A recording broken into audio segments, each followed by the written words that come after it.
بسم اللہ الرحمن الرحیم نحمده ونصلي ونسلم على رسولنا الكريم اما بعد فقد قال الله تبارك وتعالى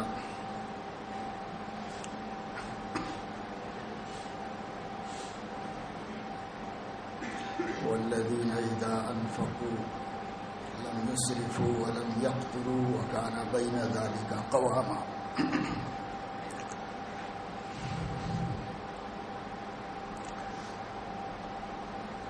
اسلام دین فطرت ہے اور اللہ تعالی نے اپنے بندوں کی ہدایت کے لیے جو زندگی کا نظام حضرت محمد صلی اللہ علیہ وسلم کے ذریعے سے بھیجا ہے وہ نہایت معتدل اور متوسط نظام ہے. سورہ بقرہ میں اللہ نے اس امت کی تعریف کرتے ہوئے فرمایا وَكَذَلِكَ جَعَلْنَاكُمْ أُمَّةً وَسَطًا لِتَكُونُوا شُهَدَاءَ عَلَى النَّاسِ. تم لوگوں کو ہم نے نہایت معتدل اور متوسط امت بنایا ہے کہ نہ تم کسی کام میں غلو کرتے ہو نہ کسی کام میں کمی کرتے ہو. مفسرین فرماتے ہیں کہ اس امت کی اور اس کے دین کی خصوصیت یہ ہے کہ وہ یہودیوں کی طرح دین میں تجرد اور تقشف اختیار نہیں کرتے یعنی غلو نہیں کرتے تھے اور عیسائیوں کی طرح دین میں کمی نہیں کرتے ہیں. یہودیوں نے اپنے دین میں اضافہ کر لیا تھا اور اللہ نے جتنی چیزوں کو ان کے لیے حلال رکھا تھا ان کو بھی بڑی بزرگی سمجھ کر اپنے اوپر حرام کر لیا تھا. تو اللہ تبارک و تعالی شانہ نے سزا کے طور پر وہ سب چیزیں ان پر حرام کر دیں جو پہلے حلال تھیں. یہ پہلے تو اللہ نے حلال رکھی تھی لیکن جب انہوں نے دین میں غلو کیا اور زیادتی کی اپنی طرف سے تو بطور سزا کے اللہ تعالیٰ نے ان پر ان چیزوں کو حرام کر دیا. اسی طریقے سے عیسائی دین میں کمی کرتی تو اللہ تبارک و تعالی شانہ نے دین میں کمی کرنا بھی اسلام میں نہیں رکھا. تو اسلام ایک ایسا دین بنایا گیا ہے جس میں نہ غلو ہے نہ کمی ہے نہ افراط ہے نہ تفریط ہے. افراط کے معنی ہے بڑھانا اور تفریط کے معنی ہے گھٹانا. مسلمانوں کا دین اس میں مسلمانوں کو حق نہیں ہے کہ وہ اس میں بڑھائیں اپنی طرف سے یا اپنی طرف سے گھٹائیں. لا تقولوا لما تصف ألسنتكم الكذب هذا حلال وهذا حرام لتفتروا على الله الكذب ان الذين يفترون على الله الكذب لا يفلحون. اللہ نے فرمایا کہ مسلمانوں تم اپنی طرف سے جھوٹ گڑھ کر کسی چیز کو حرام مت بناؤ اور کسی چیز کو حلال مت بناؤ. وہ تو صرف تمہارے دماغوں کی پیداوار ہے وہ اللہ رب العزت کا حکم نہیں ہے. اس لیے کہ ایسا تم کرو گے تو اللہ پر افطرا کرو گے اور جو لوگ اللہ پر افطرا کرتے ہیں وہ کبھی فلاح نہیں پا سکتے کبھی کامیاب نہیں ہو سکتے. تو اس دین میں ہر چیز میں اعتدال رکھا گیا. عقیدے میں اعتدال ہے. غلو کی اجازت نہیں کہ کوئی آدمی ولی کو نبی جیسا سمجھنے لگے اور نبی کو خدا جیسا سمجھنے لگے. یہ عقیدے کا غلو ہے. عقیدے میں غلو کا کوئی اختیار نہیں. عقیدے میں توسط اختیار کرو کمی بھی نہیں کرو کہ کوئی آدمی اللہ تبارک و تعالی شانہ کی قدرتوں کے بارے میں شک کرنے لگے اور کوئی آدمی حضرت محمد صلی اللہ علیہ وسلم کے بلند مقام میں کوتاہی کرنے لگے اور کوئی آدمی اولیاء اللہ کو اولیاء اللہ ماننے کے لیے تیار نہ ہو. تو مقامات بڑھاؤ بھی نہیں کسی کے اور مقامات گھٹاؤ بھی نہیں. عقیدہ ایسا رکھو جیسا نبی نے بتایا ہے بس ایسا عقیدہ رکھو اور وہ اعتدال والا عقیدہ ہے جس میں ہر ایک کو اس کا مرتبہ دیا جاتا ہے. اللہ اللہ ہے, نبی نبی ہے, مسلمان مسلمان ہیں, ملائکہ ملائکہ ہیں. جس کا جو حق ہے وہ اس کا حق ہے.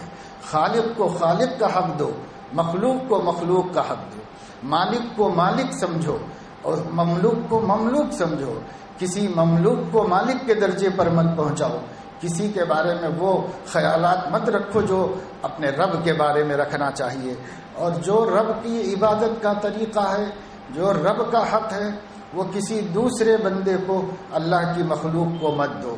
تو عقائد میں بھی غلو جائز نہیں، عقیدے کے اندر غلو کرنا جائز نہیں، کمی کرنا بھی جائز نہیں کہ ہم اپنی طرف سے کوئی بات ایسی طے کر لیں جو بیان نہ کی گئی۔ اسی وجہ سے علماء اسلام نے، محدثین محققین نے عقیدوں پر بھی کتابیں لکھ دی تاکہ قرآن و حدیث سے جو عقیدہ ثابت ہے ہر مسلمان اس کے مطابق رہے اور اس کے خلاف کرنے کی جرات نہ کرے۔ ان عقیدوں میں بڑھائے گا تو بھی درست نہیں ہے اس کا بڑھانا، اور گھٹائے گا تو گھٹانا بھی درست نہیں۔ اسی طریقے سے عبادات ہیں، عبادات کے اندر بھی غلو درست نہیں ہے، عبادات کے اندر بھی غلو درست نہیں ہے۔ عقیدے میں غلو کی مثال ہے، رسول اللہ صلی اللہ علیہ وسلم کے زمانے میں ایک مرتبہ سورج کو گرہن لگ گیا، اور اسلام سے پہلے لوگوں کا عقیدہ یہ تھا کہ جب کوئی بڑا حادثہ ہوتا ہے تو سورج غمگین ہوتا ہے، اس سے اس کو گرہن لگ جاتا ہے۔ ایسے ہی چاند کے بارے میں یہ عقیدے کا غلو تھا لوگوں کا۔ اور مدینے میں رسول اللہ صلی اللہ علیہ وسلم کے بیٹے حضرت ابراہیم کا انتقال ہوا۔ جس دن ان کا انتقال ہوا اسی دن سورج کو گرہن لگا، تو اب تو لوگوں کا خیال اور پختہ ہو جاتا اور مسلمانوں کے عقیدے خراب ہو جاتے کہ پہلے جو کہتے تھے جاہلیت میں کہ کسی بڑے حادثے سے ایسا ہوتا ہے تو نبی کے بیٹے کے انتقال سے بڑا کیا حادثہ ہوگا، اور ادھر سورج کو بھی گرہن لگ گیا۔ تو اللہ کے نبی صلی اللہ علیہ وسلم نے اس بات کو بہت شدت سے محسوس فرمایا کہ کہیں میری بنائی ہوئی اور تربیت دی ہوئی اور محنت کی ہوئی اس امت کے عقیدے پر کوئی اثر نہ پڑ جائے، اس لیے بیٹے کی وفات کا غم ایک طرف رکھ دیا، آپ مسجد میں تشریف لائے، لوگوں کو جمع کیا، ممبر پر چڑھے، خطبہ دیا اور فرمایا کہ لوگوں، سورج اور چاند کو گرہن اللہ کی قدرت سے لگتا ہے، اس کا کسی دوسرے واقعے سے کوئی تعلق نہیں ہے۔ اللہ جب چاہتے ہیں ایسا کر کے دکھاتے ہیں کہ سورج کے اندر روشنی کا ہونا یا ختم ہونا، سورج کا روشنی دینا یا نہ دینا، یہ اللہ تعالیٰ کی اپنی قدرت، اپنی تقدیر کے مطابق ہے، اس میں بندوں کا کوئی دخل نہیں، حادثات کا، واقعات کا کوئی دخل نہیں، صرف اور صرف آرڈر، اللہ کا حکم، اللہ کا حکم، اللہ کا حکم، اور کوئی چیز تم نہیں مان سکتے، اگر مانو گے تو تمہارا ایمان خراب ہو جائے گا۔ اس لیے رسول اللہ صلی اللہ علیہ وسلم نے فوراً صحابہ کرام کا ذہن بنایا اور عقیدے کے بگاڑ سے بچایا۔ اگر وہ لوگ ایسا مان لیتے تو پھر وہ عقیدے میں غلو کرتے، اور عقیدے میں غلو کرنا اللہ نے حرام قرار دیا ہے۔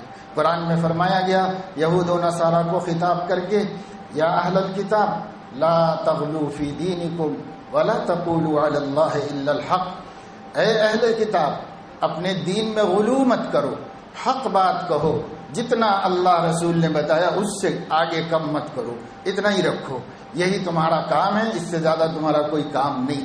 تو اسلام میں غلو نہیں، اور عبادات میں بھی غلو نہیں، منع کر دیا۔ عقیدے کے بعد نمبر آتا ہے عبادات کا، عبادت میں بھی غلو کی اجازت نہیں۔ عبادتوں میں سب سے پہلی عبادت نماز ہے۔ رسول اللہ صلی اللہ تعالی علیہ وسلم کے زمانے میں ایک صاحب مسجد میں آئے اور نماز پڑھتے چلے جا رہے تھے، تو رسول اللہ صلی اللہ علیہ وسلم نے فرمایا علیکم ہدین قاصدن، تم لوگ اپنے اوپر اعتدال والا راستہ اختیار کر لو، یہ نماز پہ نماز، رکعت پہ رکعت، رکعت پہ رکعت، رکعت پہ رکعت پڑھتے چلے جا رہا ہے، اللہ کو ایسا اچھا نہیں لگتا، یہ اسلام کی تعلیم نہیں ہے۔ اعتدال سے پڑھو، 2 رکعت پڑھو، اطمینان سے بیٹھو، سلام پھیرو، اس کو بتاؤ اور سکھاؤ کہ نماز اعتدال سے پڑھے. یہ جلد بازی کی نماز کے سجدے کے پیچھے سجدہ، سجدے کے پیچھے سجدہ، رکعت کے پیچھے رکعت کرتا چلا جا رہا ہے. کوئی مشین تھوڑی ہے کہ چل رہی ہو. عبادت ہے اللہ کے سامنے عجز سے کھڑے ہونا، نیاز سے کھڑے ہونا، غور و فکر کے ساتھ کھڑے ہونا، عظمت رب کے استحضار کے ساتھ رکوع کرنا، سجدہ کرنا، تسبیح پڑھنا تو تسبیح کے معنی پہ دھیان دینا، ثنا پڑھنا تو ثنا کے معنی پہ دھیان دینا. نماز پڑھنا سکھاؤ اس کو. یہ نماز کا طریقہ نہیں، ایسی جلد بازی کی نماز نہیں ہوتی. علیکم ہدیا قاصدا، تم کو چاہیے کہ تم اعتدال کا طریقہ اختیار کرو. تو نماز پڑھنے کے طریقے میں یہ بتایا. اور ایک دفعہ آپ مسجد میں تشریف لائے تو رسول اللہ صلی اللہ علیہ وسلم نے دیکھا کہ ستون سے رسی لٹکی ہوئی ہے. آپ نے فرمایا یہ رسی کیسے لٹکی ہوئی ہے بھائی؟ تو لوگوں نے بتایا کہ ایک عورت آتی ہے رات میں، وہ نفلیں پڑھتی ہے اور چونکہ نیند کا غلبہ ہو جاتا ہے تو اس پہ لٹک جاتی ہے مگر پڑھتی رہتی ہے. تو اللہ کے نبی صلی اللہ علیہ وسلم کو حدیث میں آتا ہے، بخاری شریف میں ہے، کہ بہت غصہ آیا اور آپ نے فرمایا ابھی کھولو یہ رسی اور اس عورت سے کہہ دینا کہ جب تک اس کو نشاط ہو نماز پڑھے، جب نیند آئے تو سو جائیے. کیا مصیبت ہے کہ رسی پہ لٹک کے نماز پڑھتی ہے؟ اس کی اجازت نہیں اسلام کے اندر. یہ اعتدال نہیں ہے، یہ غلو مت کرو نماز کے اندر. اس کو سکھا دو اور رسی کھول دو اور اس سے بولو کہ جب تک نیند نہیں آ رہی نماز پڑھو، نیند آ رہی تو سو جاؤ. کوئی حرام ہے؟ اللہ نے منع کیا ہے سونا، تو سو جاؤ. اسی طریقے سے کچھ لوگ آئے ازواج مطہرات کے گھر پر اور انہوں نے آ کر پوچھا کہ اللہ کے نبی صلی اللہ علیہ وسلم رات میں کیا عبادت کرتے ہیں؟ ہم لوگ تو دن کا تو دیکھ لیتے ہیں باہر، لیکن رات میں گھر میں رہتے ہیں، تو رات میں کیا عبادت کرتے ہیں؟ تو ازواج مطہرات نے بتایا معمول آپ کا یہ تھا کہ 1/3 رات تو خاص صحابہ کچھ ضروری باتیں کرنے کے لیے، اہم علم حاصل کرنے کے لیے آتے تھے تو ان کے ساتھ بات کرتے تھے. 1/3 رات کو آپ سو جاتے تھے، آخری تہائی میں اٹھ کر نفلیں پڑھتے تھے، تہجد میں اللہ کے حضور کھڑے ہو جاتے تھے. تو وہ لوگ باہر پردے کے باہر، دروازے کے باہر سے پوچھا امہات المومنین سے. جب ازواج مطہرات نے یہ جواب دیا تو وہیں کھڑے کھڑے آپس میں بات کر رہے تھے. تو آپس میں کہنے لگے کہ یہ تو بہت کم عبادت ہے. کأنہم تقالوہا، یعنی پوری رات تو نہیں ہے، یہ تو تھوڑی رات ہے، تو یہ تو بہت کم عبادت ہے. پھر کہنے لگے این نحن ورسول اللہ صلی اللہ علیہ وسلم، کہاں ہم اور کہاں اللہ کے رسول؟ ارے بھائی وہ تو بخشائے ہیں، وہ اتنی بھی نہ کریں تو چلے گا، لیکن ہم لوگوں کو تو بہت ضرورت ہے. خدا کی قسم میں آج کے بعد کبھی رات کو نہیں سوں گا، رات تمام عبادت کرتا رہوں گا. دوسرے نے کہا خدا کی قسم آج کے بعد میں کبھی کھانا نہیں کھاؤں گا، ہر دن روزہ رکھا کروں گا. تیسرے نے کہا کہ خدا کی قسم میں راہ خدا میں نکل جاؤں گا اور کبھی لوٹ کے نہیں آؤں گا. یہ ان لوگوں نے بڑے بڑے جذبے اور بڑے بڑے اپنے عزائم آپس میں طے کر لیے.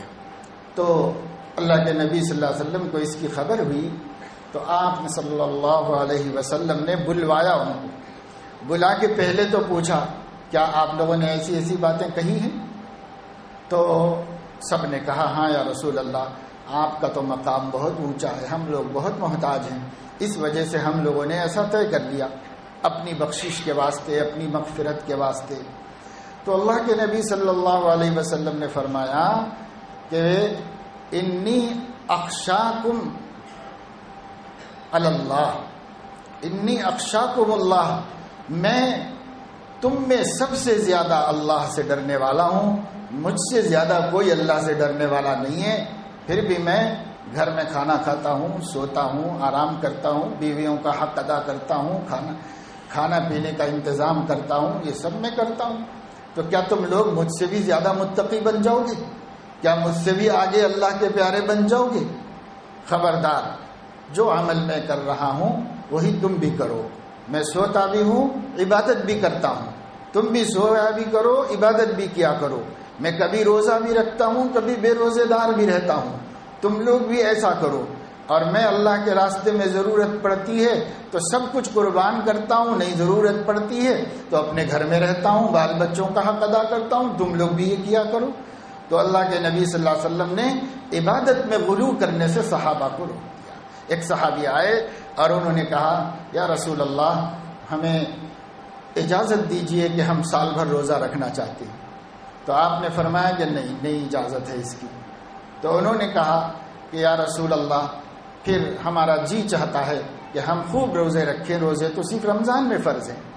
تو آپ صلی اللہ علیہ وسلم نے فرمایا اگر بہت زیادہ جی چاہتا ہے تو صوم داؤدی رکھو، یعنی ایک دن روزہ رکھو اور ایک دن نہ رکھو، اتنی اجازت ہے۔ اگر کوئی بہت زیادہ روزے دار رہنا چاہتا ہو تو اتنی اجازت ہے، اس سے زیادہ اجازت نہیں۔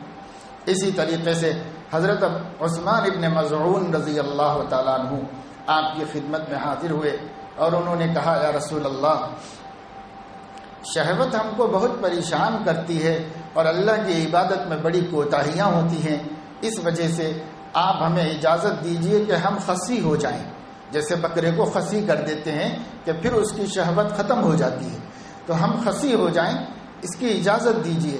اگر ہم ایسے ہو جائیں گے تو بس اب نہ بیوی یاد آئے گی نہ کوئی یاد آئے گا، نمازیں پڑھیں گے، عبادت کریں گے، اس کی اجازت دے دیجئے۔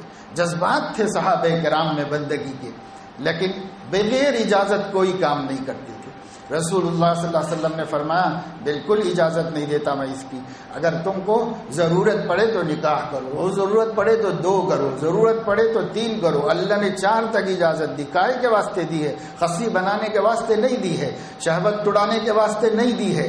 تم کو نامرد بنانا اللہ نہیں چاہتا، اللہ نے مرد بنا کے پیدا کیا ہے۔ مرد رہو، اپنی طاقت باقی رکھو، کام میں لاؤ، انسانی نسل کو وجود بخشو۔ کوئی اجازت نہیں ہے ایسا کرنے کی۔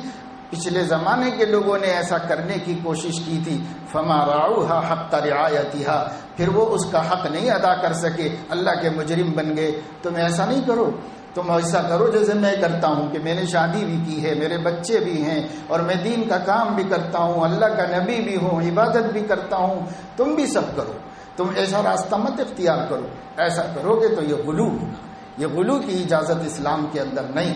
تم امت وسط ہو، درمیانی اور معتدل امت ہو، اعتدال کے ساتھ رہو، نہ یہودیوں کی طرح آگے بڑھو نہ عیسائیوں کی طرح پیچھے ہٹو، بلکہ اعتدال کی زندگی گزارو۔ اللہ کے نبی صلی اللہ علیہ وسلم نے اس کی تعلیم دی۔ ایک صحابی حضرت ابو الدرداء رضی اللہ تعالیٰ عنہ تھے، وہ ان کے اہلیہ نے رسول اللہ صلی اللہ علیہ وسلم سے شکایت کی اور کہا کہ میں نوجوان ہوں اور میں دن بھر اپنے شوہر کا انتظار کرتی ہوں، ان کی راہ دیکھتی بیٹھتی ہوں۔ وہ رات کو آتے ہیں، 1-2 نوالے کھا لیتے ہیں، وضو بنا کے مصلی پہ کھڑے ہو جاتے ہیں، میں رات تمام ان کو تکتی رہتی ہوں، وہ صبح تک عبادت کرتے رہتے ہیں۔ میرے ساتھ انصاف کیجیے اللہ کے رسول۔ رسول اللہ صلی اللہ علیہ وسلم نے بلا کر پوچھا کیا تم ایسا کرتے ہو؟ انہوں نے کہا یا رسول اللہ غریب آدمی ہوں، دن بھر محنت کرتا ہوں، فرض نماز کے علاوہ کچھ پڑھ نہیں پاتا، اب ایک رات ملتی ہے تو وہ بھی اپنے مولا کے ساتھ نہ گزاروں تو کیا کروں؟ تو حضور علیہ الصلوۃ والسلام نے فرمایا کوئی ضرورت نہیں ہے، آپ رات اپنی بیوی کے ساتھ گزاریے، مصلی پہ گزارنے کی کوئی ضرورت نہیں ہے، دین میں جتنا سکھایا گیا ہے اتنا کرو، اپنی طرف سے اضافہ مت کرو اس کے اندر۔ پھر آپ صلی اللہ علیہ وسلم نے انہیں پابند کیا اور فرمایا ان لنفسک علیک حقا وان لزوجک علیک حقا وان لدینک علیک حقا، تمہارے اوپر تمہارے نفس کا بھی حق ہے، تمہارے اوپر تمہاری بیوی کا بھی حق ہے، تمہارے اوپر تمہارے آنکھ کا بھی حق ہے، تمہارے اوپر تمہارے بدن کا بھی حق ہے، سب کے حقوق ادا کرو۔ ذرا سیدھا بیٹھو پلر کے سامنے جو ہے، ادب سیکھو، ادب۔ یہ مسجد محفل ہے، جمعے کی محفل ہے، ادھر بھی جو بیٹھے ہیں سیدھے بیٹھو ادب سے۔ تو ان لزوجک علیک حقا، نبی نے فرمایا دیکھو بیوی کا بھی حق ہے، وہ بھی ادا کرو، آنکھ کا حق ہے اس کو سلاؤ، بدن کا حق ہے اس کو آرام دو، سب حقوق ادا کرو۔ تم حقوق ادا کرنے کے لیے پیدا کیے گئے ہو، تم اللہ تعالیٰ کے سامنے یوں ہڈی چمڑا بننے کے لیے نہیں پیدا کیے گئے۔ اللہ تو اللہ ہے، اللہ کوئی حاکم ظالم نہیں ہے، اللہ رب العزت نے تمہارے اوپر کوئی بندگی مسلط نہیں کر دی ہے، اللہ نے تو تم کو بڑی رحمت کے ساتھ اور بڑی شفقت کے ساتھ ایک دین دیا ہے جو زندگی گزارنے کا سب سے اچھا اور انسانیت کے مطابق طریقہ ہے، تو اس کو اختیار کرو۔ تو کہیں غلو کی اجازت نہیں۔ پھر اللہ تعالیٰ نے سورہ بنی اسرائیل میں فرمایا کہ اے نبی صلی اللہ علیہ وسلم جب آپ نماز پڑھائیں تو نماز کے اندر لا تجہر بصلاتک ولا تخافت بها وابتغ بین ذلک سبیلا، جب آپ نماز پڑھائیں گے، نماز پڑھاتے ہیں تو اللہ آپ کو ہدایت دیتا ہے کہ آپ نماز میں قرات کرتے وقت میں نہ تو بہت زور سے آواز نکالیے کہ بھدی لگنے لگے، اور نہ اتنی ہلکی کیجیے کہ مصلیوں کو مقتدیوں کو سنائی نہ دے۔ پھر کیا کریے؟ وابتغ بین ذلک سبیلا، ایک انسان کے اندر سے فطری طور پر جتنی آواز نکل سکتی ہے اس کو رکھیے، ایسا بھی مت کیجیے کہ فطری آواز کو کم کر دیجیے، اور ایسا بھی نہ کیجیے کہ فطری آواز کو زبردستی بڑھا کے نکالیے، اس سے آپ کے سینے پر پریشر پڑے گا، دباؤ پڑے گا، تکلیف ہوگی۔ کیوں خواہ تکلیف میں ڈالے؟ اللہ نہیں چاہتا کہ بندوں کو تکلیف میں ڈالے، اللہ نہیں چاہتا کہ اپنے بندوں کو تکلیف میں ڈالے۔ ما جعل علیکم فی الدین من حرج، اللہ نے تمہارے دین میں تنگی نہیں رکھی ہے۔ یرید اللہ بکم اليسر، اللہ نے تمہارے لیے سہولتوں کا ارادہ کیا ہے، تنگیوں میں ڈالنے کا ارادہ نہیں کیا اللہ نے۔ تو نبی کو کیا سکھایا؟ اعتدال، آواز میں بھی اعتدال، نہ بہت چیخنا نہ بہت باریک، بلکہ ضرورت بقدر آواز نکالنا، اس کا اعتدال سکھایا۔ اور پھر آپ نے ایک دن قمیص خیرات کر دی تھی تو اس پر یہ آیت بنی اسرائیل ہی میں نازل فرمائی، لا تجعل یدک مغلولۃ الی عنقک ولا تبسطها کل البسط، اے نبی آپ اتنے بخیل بھی مت ہو جائیے جیسے کسی کا ہاتھ گردن سے باندھ دیا گیا ہو، دینا ہی نہیں جانتے، اور ایسے سخی بھی مت ہو جائیے کہ اپنے جسم کے کپڑے اتار کے دے دیں اور گھر میں گر کر بیٹھ جانا پڑے، ایسا بھی نہیں کیجیے، بلکہ درمیان میں رہیے، اپنی ضرورت کا خیال کرتے ہوئے خیرات کیجیے، اس لیے درمیان میں رہیے، اس کا حکم دیا۔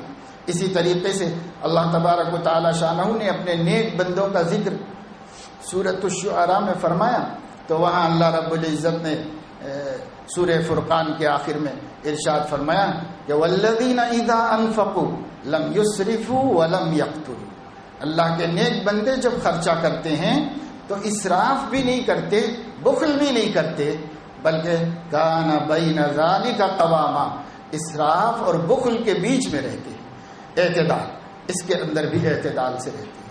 یہاں تک کہ ہر کام میں نبی نے اعتدال کو پسند کیا۔ ایک جنازہ جا رہا تھا اور لوگ تیز تیز جا رہے تھے، اللہ کے نبی صلی اللہ علیہ وسلم نے فرمایا ان لوگوں سے جا کے کہو کہ علیکم ہدیا قاصدا، درمیان کی رفتار سے چلو، تیز تیز مت جاؤ کہ میت کو اذیت و تکلیف ہونے لگے، اتنا آہستہ آہستہ بھی مت جاؤ کہ تاخیر ہو جائے، درمیان کی رفتار سے لے جاؤ جنازے کو، ایسے دوڑ دوڑ کے مت لے جاؤ جنازے کو۔ آج کل بھی جیسے لوگ دوڑ دوڑ کے جنازے کو لے جاتے ہیں، لیکن نبی نے جنازے ہی کے سلسلے میں فرمایا علیکم ہدیا قاصدا، اطمینان سے لے جاؤ جنازے کو، دوڑ دوڑ کے مت لے کر کے جاؤ، یہ طریقہ صحیح نہیں۔ اس لیے کہ چلنے میں بھی انسان کو درمیانی راہ اختیار کرنا چاہیے، بلا وجہ دوڑنا نہیں چاہیے اور بلا وجہ مٹک مٹک کے چلنا نہیں چاہیے، بلکہ درمیانی راستے میں ایک مردانہ رفتار سے انسان کو چلنا چاہیے۔ اس کا حکم رسول اللہ صلی اللہ علیہ وسلم نے دیا ہے، اور حدیث میں بے شمار واقعات ہمیں ملتے ہیں جس میں صحابہ کرام سے ذرا غلو ہوا تو اللہ کے نبی نے فوراً روکا اور ٹوکا اور فرمایا غلو نہیں کرو بھائی، اعتدال والا دین اختیار کرو۔ ہم دین اعتدال کا لے کر آئے ہیں، دین اعتدال کا لے کر آئے ہیں، جس میں اپنی جانوں کا بھی حق، اپنے گھر والوں کا بھی حق، اور اپنے رب کا بھی حق، اپنے نبی کا بھی حق، سب کا حق ہے، سب کے حقوق ادا کرو۔ جو شخص سب کے حقوق ادا کرتا ہے وہ شخص سچا بندہ بنتا ہے۔ نبی کریم صلی اللہ علیہ وسلم نے فرمایا اعطوا کل ذی حق حقہ، اللہ نے جس کا جو حق بتایا ہے اس کا حق ادا کرو، حق ادا کرنے کا نام دین ہے۔ اعطوا کل ذی حق حقہ، جس کا جو حق بتایا ہے اس کا حق ادا کرو، ہر ایک کا حق ادا کرنے کا نام دین ہے۔ تمہاری مرضی سے کام کرنے کا نام دین نہیں ہے، کہ جس کے جو مرضی میں آیا، اس کو نمازیں پسند آ گئی، اس نے بس نمازیں ہی اپنے لیے اختیار کر لی، اس کو روزے پسند آ گئے، اس نے بس اپنے لیے روزے پسند کر لی، بقیہ دین سے آنکھ بند کر لی، اور اس کو خیرات پسند آ گئی، بس یہ دینا دلانا باقی رکھا اور سب دین کو بھول گیا اور چھوڑ دیا، اس کو کوئی چیز پسند آ گئی، اس کو کوئی چیز پسند آ گئی۔ نہ بھائی، ایسا نہیں، اللہ نے ہر ایک کا حق بتایا ہے، تمہارا کام ہے حقوق ادا کرنا، ہر ایک کے حقوق ادا کرو، اللہ کا حق اللہ کو ادا کرو، نبی کا حق نبی کو ادا کرو، اور ماں باپ کا حق ماں باپ کو ادا کرو، اولاد کا حق اولاد کو ادا کرو، بیوی کا حق بیوی کو ادا کرو، پڑوسی کا حق پڑوسی کو ادا کرو، کاروبار جس کے ساتھ کرتے ہو اس کا حق، پارٹنر کا حق، شریک کار کا حق اس کا ادا کرو، تمہارا کوئی آفیسر ہو اس کا حق ادا کرو، تمہارا کوئی ماتحت ہو اس کا حق ادا کرو، تمہارے گھر میں کوئی نوکر ہے اس کا حق ادا کرو، استاد ہو تو شاگرد کا حق ادا کرو، شاگرد ہو تو استاد کا حق ادا کرو، پیر ہو تو مرید کا حق ادا کرو، مرید ہے تو مرشد کا حق ادا کرے، محکوم ہے تو حاکم کا حق ادا کرے، حاکم ہے تو محکوم کا حق ادا کرے، رعایا کا حق ادا کرے۔ بس اسلام یہ ہے کہ جس کا اللہ نے جو حق بتا دیا ہے تم اس کا حق ادا کرو۔ اگر کوئی شخص سب کے حقوق ادا کر رہا ہے، خالق کے بھی مخلوق کے بھی، تو وہ بندہ ہے، بندہ اللہ کا ہے اور مسلمان اور مومن کامل۔ اور اگر ایسا نہیں کر رہا ہے تو چاہے اپنی پسند کی کوئی ایک عبادت لے کے عمر بھر کرتا رہے، اللہ کی نظر میں وہ بندہ نہیں بنا، اللہ کی نظر میں وہ بندہ نہیں بنے گا۔ اللہ کی نظر میں وہی بندہ ہے جو تمام حقوق والوں کے حقوق ادا کرو، ہر ایک کا حق دیا گیا ہے اس کا حق ادا کرو۔ یہاں تک کہ قرآن کریم نے تو اپنے بازو بیٹھنے والے کا بھی حق بتایا ہے، والصاحب بالجنب۔ اللہ تعالیٰ نے فرمایا کہ دیکھو تمہارے بہت سے پڑوسی ہیں، پڑوسی ایک گھر بازو کا گھر والا پڑوسی کہلاتا ہے تو سب جانتے ہیں، لیکن اللہ نے فرمایا کہ تمہارے بازو جو بیٹھا ہوا ہے وہ بھی تمہارا ایک پڑوسی ہے، بازو کا بیٹھا ہوا تمہارا پڑوسی ہے۔ مثال کے طور پر بس میں ہم جا رہے ہوں تو ہماری سیٹ پر جو بازو بیٹھا ہوا ہے وہ پڑوسی بن گیا ہے، والصاحب بالجنب ہے، اس کا حق ادا کرو، اس کا حق یہ ادا کرو کہ تمہاری سیٹ جتنی ہے اس سے زیادہ مت لو، اس لیے کہ اگر تم ذرا پھیل کے بیٹھو گے اس کی سیٹ میں تنگی کرو گے تو اس کے حق مارو گے، جب حق مارو گے تو تمہارا دین اللہ کے ہاں کمزور ہو جائے گا، تمہارا دین صحیح نہیں رہے گا۔ اس لیے تمہارے لیے جتنی جگہ مقرر ہے اتنی ہی جگہ پہ رہو، یہ ہے حق ادا کرنا۔ اور ایثار یہ ہے کہ اگر وہ ذرا مضبوط آدمی ہو تو تھوڑا تم دب کے بیٹھ جاؤ تاکہ وہ سہولت کے ساتھ بیٹھ سکے، یہ ایثار ہے اعلیٰ درجہ۔ اور ادنا درجہ یہ ہے کہ اپنی جگہ سے زیادہ پہ مت جاؤ، اپنی جگہ پہ بیٹھو۔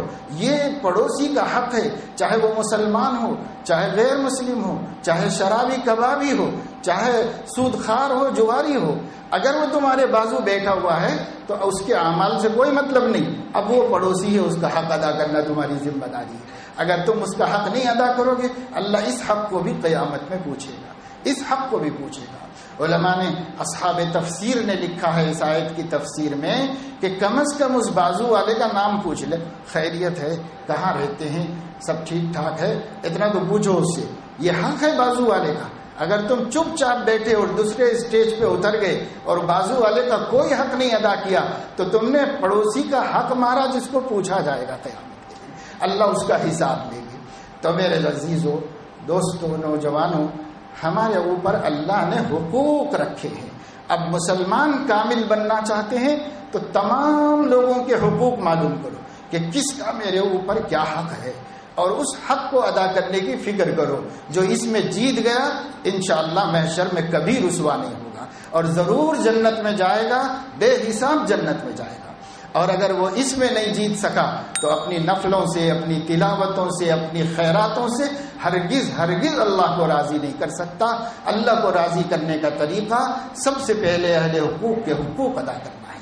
اہل حقوق کے حقوق ادا ہو گئے تو اس کے بعد سب نفلیں چلیں گی، سب کام آئیں گی، سب نفع دیں گی، لیکن پہلے اہل حقوق کے حقوق ادا کرو۔ آج اس کی فکر نہیں ہے، بہت سے لوگ ہیں اپنے ماں باپ کے تک حق نہیں ادا کر رہے ہیں، اور بہت سے ماں باپ ہیں، افسوس کی بات ہے، باپ ہو کر اولاد کا حق نہیں ادا کر رہے ہیں۔ ایسے کتنی مثالیں دنیا کے اندر ہیں، میاں بیوی ایک دوسرے کے حقوق نہیں ادا کر رہے، پڑوسی سے پریشان ہیں کیونکہ ایک دوسرے کے حقوق نہیں ادا کر رہے، رشتہ داروں سے کٹ گئے ہیں اس لیے کہ ایک دوسرے کے حقوق نہیں ادا کر رہے ہیں، دوست دوست سے ناراض ہے اس لیے کہ ایک دوسرے کے حقوق نہیں ادا کر رہے ہیں، اس لیے حقوق ادا کرنے کی فکر کیجئے، اس کی جانب توجہ اور دھیان دیجئے۔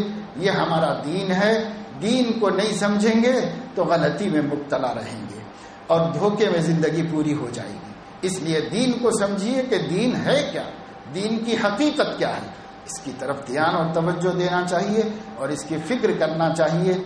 ہمیں اگر ہم یہ کریں گے اور سب کے حقوق ادا کریں گے تو پھر ہم جتنی بھی عبادتیں کریں گے سب معتبر ہوں گی، سب مقبول ہوں گی اللہ کے پاس۔ نہیں تو پھر ہم کسی کا حق مارے ہوئے ہوں اور پھر عبادت کریں تو یہ عبادت معتبر نہیں ہوتی اللہ رب العزت کے پاس۔ اللہ تعالی ہمیں توفیق نصیب فرمائے، اور خاص طور سے ہمارے وہ احباب جو اس وقت اعتکاف میں اللہ کے گھر میں پڑے ہوئے ہیں، انہیں اللہ تبارک و تعالی شانہ ہم سب کو توفیق دے کہ ہم اس مہلت میں جو اس کے گھر میں گزر رہے ہیں دین کی حقیقت کو صحیح معنوں میں سمجھ لیں اور دین پر چلنے کا جذبہ اور ارادہ پختہ لے کر ہم یہاں سے نکل سکیں اور عمر بھر دین پر چلنے کی کوشش کرتے رہیں۔ لیکن اس سے پہلے سب سے پہلے دین ہے کیا، اس کو جاننا ہے۔ دین کے ناقص تصورات کی وجہ سے آج دین ہمارے سماج میں آدھا بھی باقی نہیں ہے، دین کا بڑا حصہ سماج سے نکل گیا ہے، کیونکہ دین کو صحیح سمجھا ہی نہیں ہم نے کہ دین کہتے کس کو ہے۔ اس لیے دین کی حقیقت کو سمجھنا چاہیے، اس کے مطابق عمل کرنا چاہیے اور اس کے مطابق زندگی گزارنے کی کوشش کرنی چاہیے۔ اللہ تعالیٰ توفیق عمل نصیب فرمائے۔ سب لوگوں کو، جن لوگوں نے سنتیں نہیں پڑھی ہیں وہ سنتیں پڑھ لیں، اوپر جگہ مکمل ہو جائے تو بازو شیڈ میں بھی جانمازیں بچھی ہوئی ہیں، وہاں پر جگہ ہے، سب لوگ وہاں جا سکتے ہیں، سہولت ہے، کوئی پریشانی کی بات نہیں ہے، صفیں باہر بھی بنا سکتے ہیں۔ اور نماز پڑھیے اور نماز کے بعد دو زانوں ادب سے بیٹھیے، خطبہ ادب سے بیٹھ کر سننے کا حکم ہے۔ علماء نے فرمایا ہے کہ خطبے کا سننا واجب ہے اور ادب سے سننا واجب ہے۔ بڑے بوڑھے حضرات تو کرسی پہ بیٹھے ہیں، بیٹھے رہیں گے یا جس طرح بھی وہ بیٹھے ہیں، بعض لوگ معذور ہیں ہمارے مجلس میں، ان کو بھی آرام سے بیٹھنے کا حق ہے، اور جو بوڑھے ہیں ان کو بھی آرام سے بیٹھنے کا حق ہے۔ لیکن جوانوں کے اوپر حق یہ ہے کہ وہ اللہ کے گھر کا حق ادا کریں، اور وہ یہ ہے کہ خطبہ ادب سے بیٹھ کے سنیں، بے ادبی سے ٹیکے لگا کے نخرے کرتے ہوئے اللہ کے گھر میں نہ بیٹھو۔ بالکل تہذیب ختم ہو گئی ہے مسلمانوں کے ہاں۔ آفیسر سے تو ڈرتے ہیں، کمپنی میں جائیں گے 20,000 25,000 ہائی ٹیک سٹی میں مل رہے ہیں تو اپنے آفیسر سے ڈرتے ہیں، بے ایمان آفیسر سے، لیکن مسجد میں اللہ سے نہیں ڈرتے، اللہ کے گھر کا احترام نہیں کرتے۔ آفیسر آتا ہے تو ہاتھ بن کے کھڑے ہو جاتے ہیں، سر سر سر، اور اللہ کے سامنے کیا؟ اللہ کے سامنے ایک ٹیک لگا کے ادھر ٹانگ پھیلا کے ادھر کر کے، توبہ توبہ، بہت افسوس کی بات ہے۔ اللہ کا مقام سمجھو دوستو۔ اللہ فرماتے ہیں وما قدر اللہ حق قدری، لوگوں نے اللہ کی قدر نہیں پہچانی۔ والارض جميعا قبضته یوم القیامہ، قیامت کے دن زمین اللہ کی مٹھی میں ہوگی۔ والسماوات مطویات بیمینی، آسمان ساتوں لپیٹ کے اللہ کی ہتھیلی میں رکھے ہوئے ہوں گے۔ قیامت میں دیکھیں گے، آپ بھی دیکھیں گے، ہم بھی دیکھیں گے، ہر آنکھ دیکھے گی کہ اللہ اتنی طاقت والا ہے، 7 زمین ایک مٹھی میں لے گا اور 7 آسمانوں کو ہتھیلی پہ رکھے گا اور بتائے گا کہ یہ ہے میری طاقت اور میرے بغاوت کر کے آئے ہو تو اب دیکھو کیا ہوگا۔ تب اللہ تعالی ہم سے پوچھے گا اپنی طاقت بتا کے۔ وہ 25-30 ہزار دینے والے آفیسر کی طاقت سمجھ میں آئی اور زمین آسمان کے مالک کی طاقت نہیں سمجھ میں آئی۔ اس لیے جمعے کے خطبے ہوتے ہیں، ہمارے نوجوان موٹر سائیکلوں پہ بیٹھے رہتے ہیں، وضو خانوں میں باتیں کرتے رہتے ہیں، باہر ہاتھ بن کے کھڑے تھے، وہ آتا اس کا ہاتھ ملاتے ہیں، سلام کرتے، اس سے ملتے ہیں، اس سے ملتے، جمعے کا خطبہ ہوتا رہتا ہے۔ کیا بات ہے، یہ کیسے ہوتا ہے؟ معمولی آدمی اپنا لیکچر دے رہا ہوتا ہے تو ادب سے بیٹھتے ہیں، اور اللہ کے نبی کا نائب اللہ کے نبی کی جگہ پہ کھڑے ہو کے خطبہ دیتا ہے، کتنا احترام سے سننا چاہیے۔ اس لیے یہ باتیں سیکھو، آج ہی نہیں، آپ لوگ جن بستیوں سے آئے ہو اپنی اپنی مسجدوں میں جمعے کے دن خاص طور سے بہت اہتمام سے خطبہ سنا کرو اور بہت ادب سے خطبہ سنا کرو۔ اسی طریقے سے دین کی محفلیں جہاں ہوں وہاں نہایت ادب سے بیٹھ کر اللہ رسول کی بات سنا کرو، یہ اللہ رسول کی بات کا احترام ہے اور اس کا حق ہے۔